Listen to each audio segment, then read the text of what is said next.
Last we left you, we were dodging oncoming traffic on a single-lane highway, perched precariously above the Santa River, in the comically named Canyon of the Duck. But as amazing as this footage is, we're going to fast forward through it and revisit Cañón del Pato a bit later, as we'll have ample time to explore its copious nooks and crannies on our way north in a couple of days, and we don't want to spoil the fun.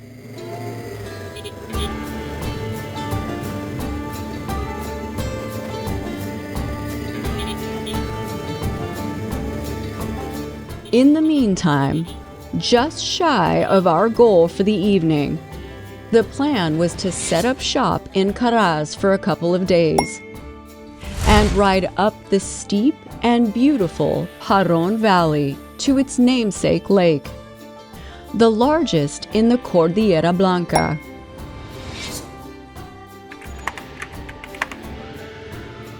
But before we do, we're going to check into our accommodations for the night, chew the fat with a couple GS riders. Hola. ¿Cómo están? Bien, bien, ¿usted? Qué bueno. Descansando. And hit the Central Market, the soul of the city, for a bit of produce shopping.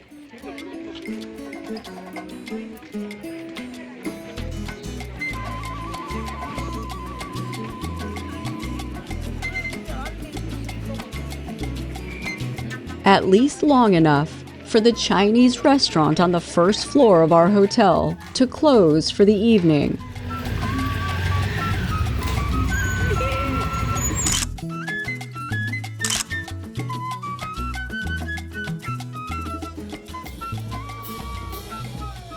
We woke the next morning to a utility worker staring in our window and fanfare in the streets. Just in time for the Casa de Chaufa to throw open its gates and for us to mount up for a rare ride without luggage.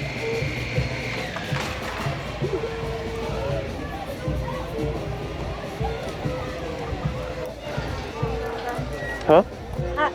Hot. I know, it is toasty, isn't it? Really?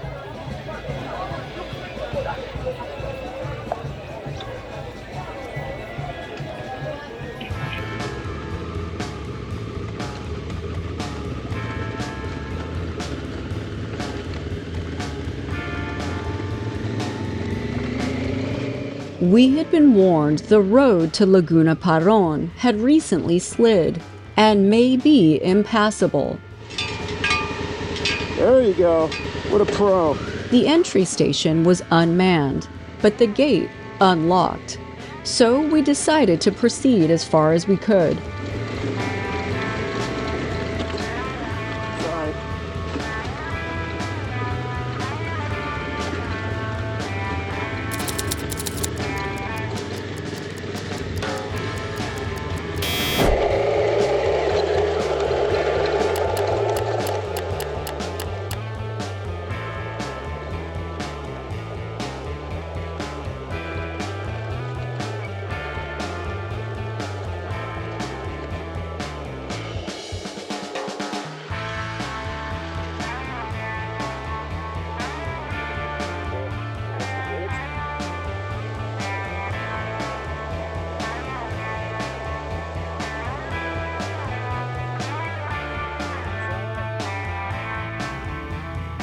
We stopped to admire the turquoise waters of Rio Yuyan before continuing up the valley to the official closure.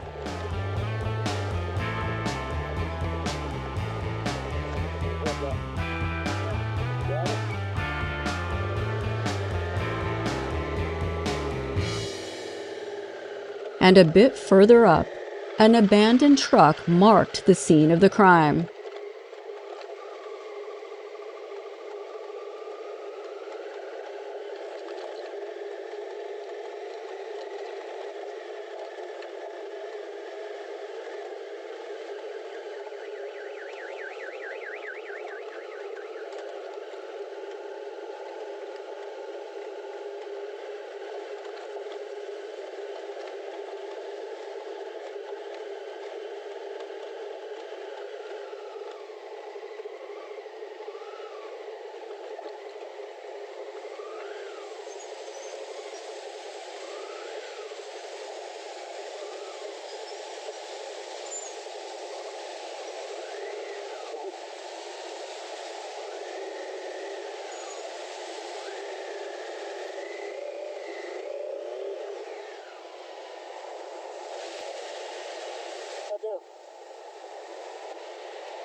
The pulverized lime used to backfill the fresh scar in the earth, left by ever-increasing glacial runoff, was soft as a sponge and threatened to swallow the rear tire. So instead of digging a trench, I rolled the front tire until Chad could slowly burn the clutch back onto terra firma.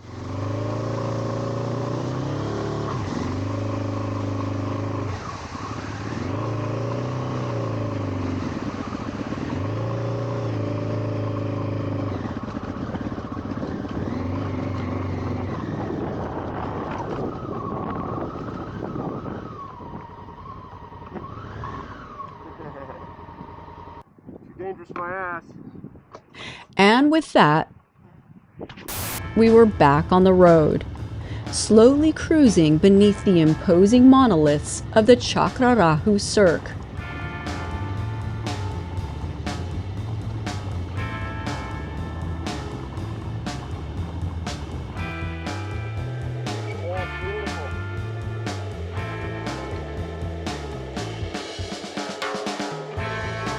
Paron is a natural moraine reservoir, a lake created behind a dam of natural debris left in the wake of a retreating glacier. How can it be that color? Huh? I said, how can it be that color? Isn't that amazing?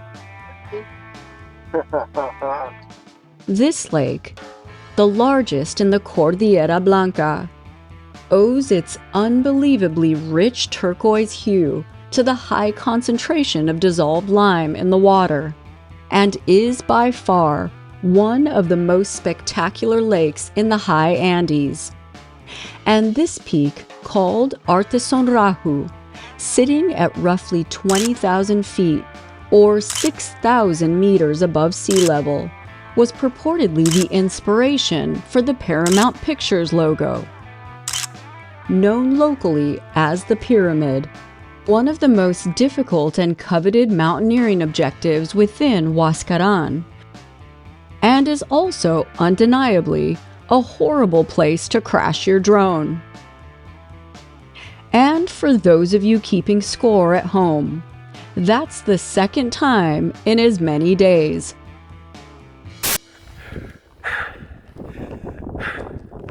I had to hike all the way up this damn mountain. At least it's a great view. But there it is. I can see it, it's right there. Oh, holy shit. Ah, damn fighting flies. Get off me, you peckerheads. Oh man. Holy crap. She's all tangled up. Severe crash landing. Oh crap.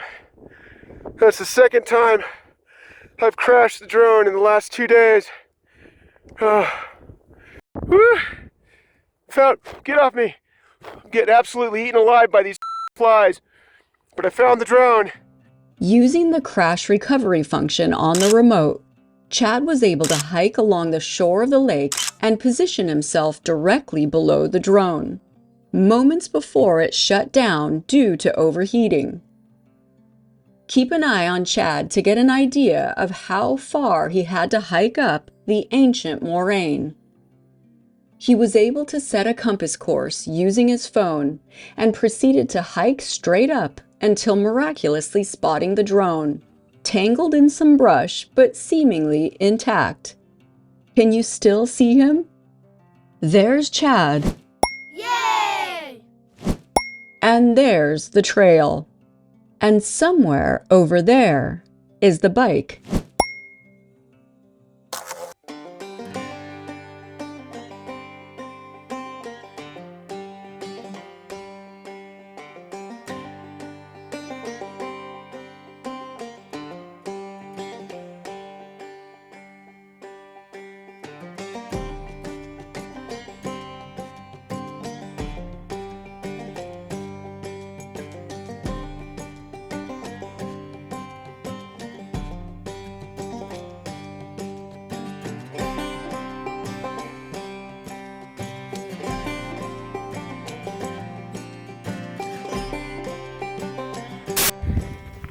All right, Rose has the drone.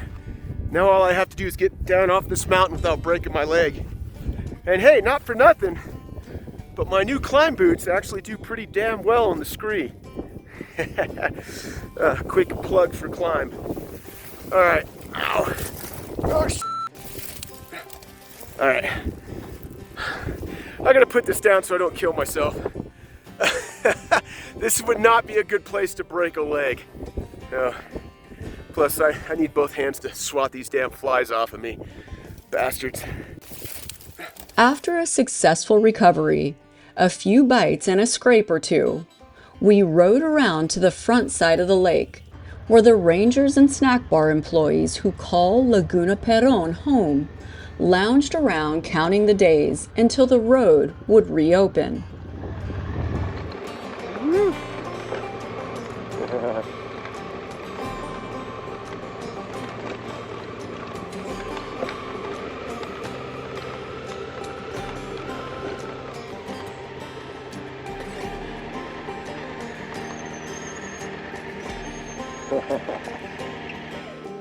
Hola, buen día.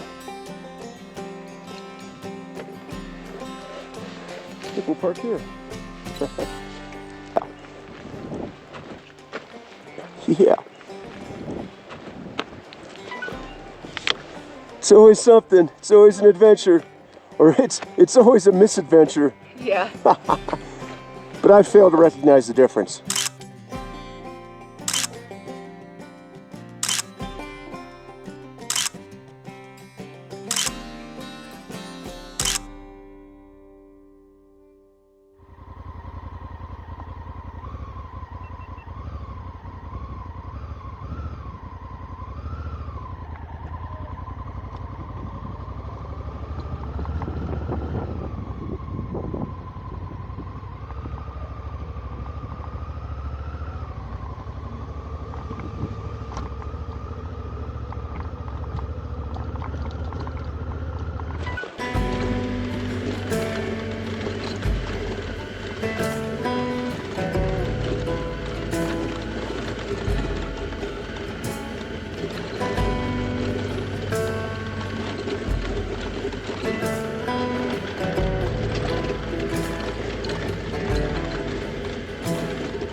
Hey, look at these guys.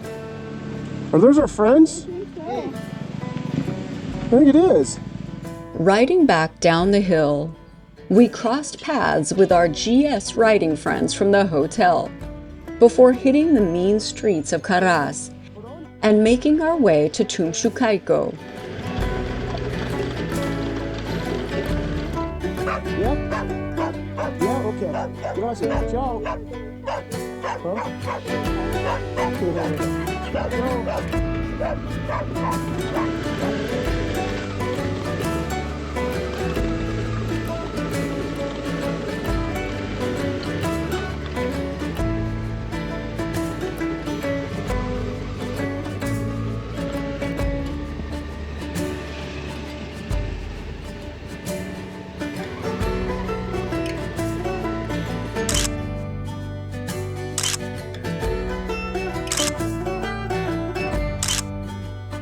A pre-Inca site dating back to around 2000 BCE and was likely occupied until around 300 CE, roughly 2,300 years.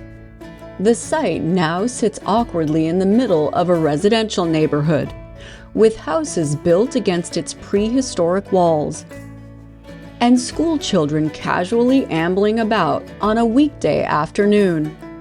An odd setting for an archaeological site, no doubt, but a testament to the timeless nature of Peru and the people who have called this magical land home for millennia.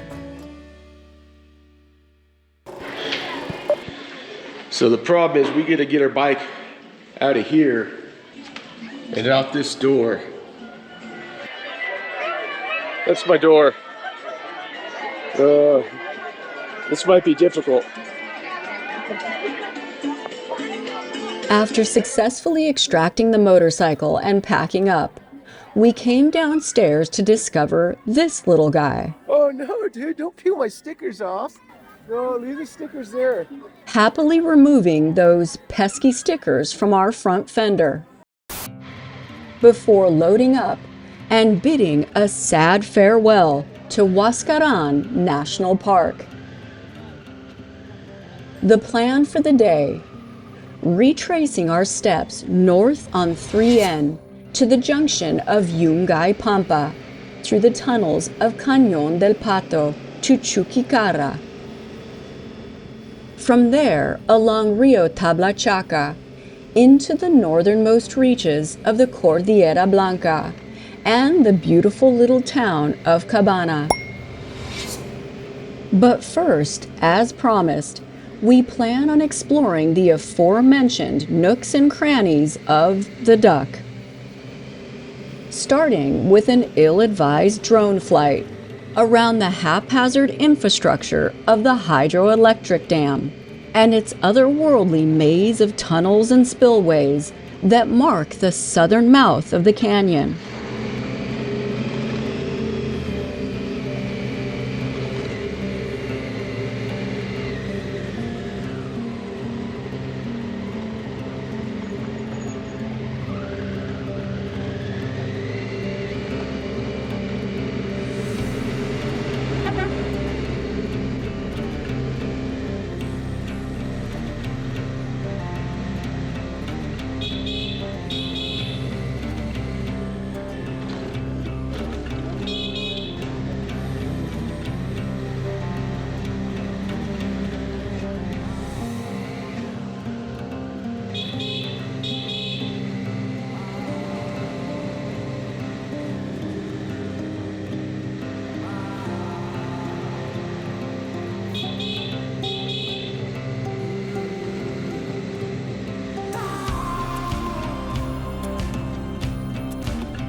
This hydroelectric dam, originally conceived in 1913, was not officially operational until 1958 and took another 2 years before being deemed stable and viable in 1960.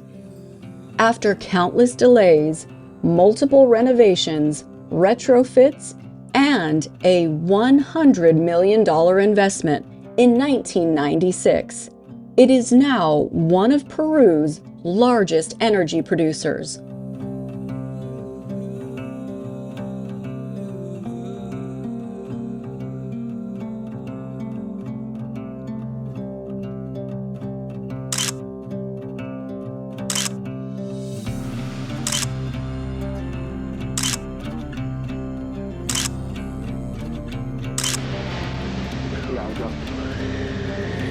The origin of the name Duck Canyon is open to debate, as is the actual number of tunnels, anywhere from 35 to 52, depending on where you draw the line.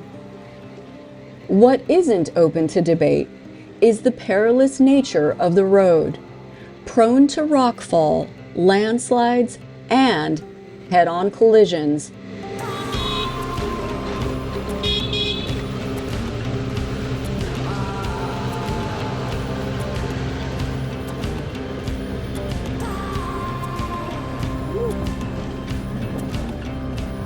down.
Most overlanders enter the canyon via Puente Huaruchiri from the north, as did Chad on his trip south in 2019.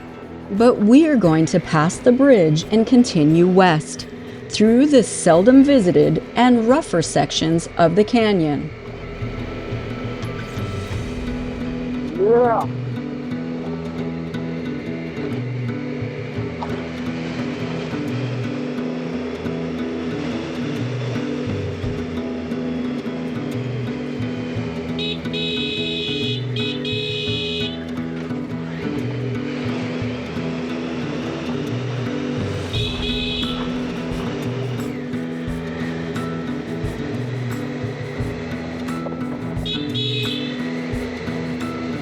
Oh, crap. That's a lot of trouble, baby. But I can't see.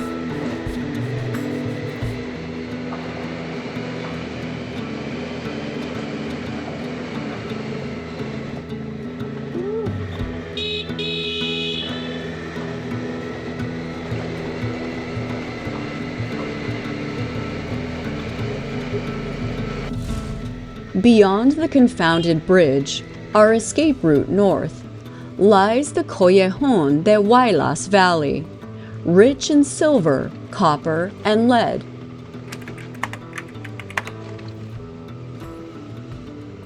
Originally serviced by the Chimbote-Huaraz Railway, constructed in the late 1800s to aid in the extraction of the region's natural resources. The valley was largely abandoned in the late 1940s, with the steady decline of the mining boom. After a series of earthquakes and landslides in the early 50s rendered the railway useless, it was abandoned and replaced by the road we ride on today. The majority of the population that remains engage in small-scale mining operations and subsistence farming to survive, primarily potatoes, barley, and quinoa. Sustainable in the high altitude and temperamental climate of the Andean foothills.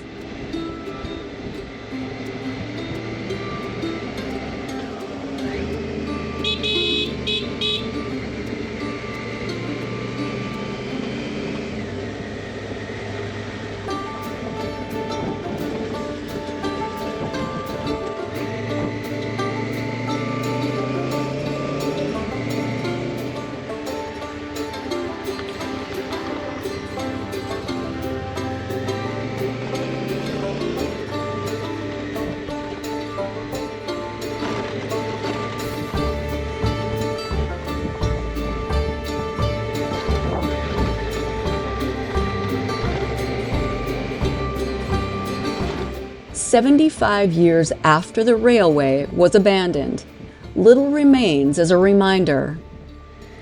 Most of the remnants have been scavenged by locals or consumed by the region's seasonal floods and landslides. An omnipresent force of nature that has plagued these mountains since the beginning of time.